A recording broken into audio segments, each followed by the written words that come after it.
पुण्याच्या जुन्नरमध्ये अवकाळीचा तडाखा बसलाय। अवकाळी पावसामुळे शेती पिकांचं मोठं नुकसान झालंय।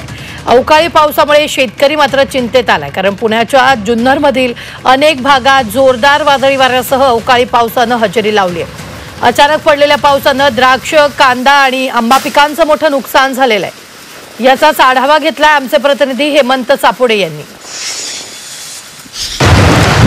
उत्तर पुणे जिल्ह्याच्या जुन्नर तालुक्याला वादळी वाऱ्यासह अवकाळी पावसाने आज झोडपलेला आहे। मी सध्या जुन्नरच्या गोळेगाव परिसरात आपण या ठिकाणी पाहू शकता। गेली तासभरापासून या ठिकाणी वादळी वाऱ्यासह अवकाळी पाऊस या ठिकाणी आपल्याला कोसळताना पाहायला मिळत आहे।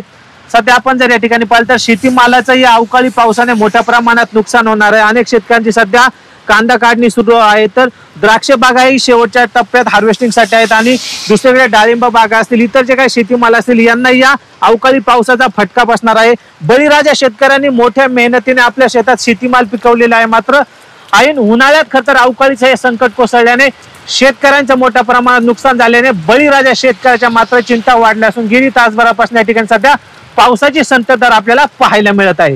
Hemant Sapude, Zee media, Junnar, Pune.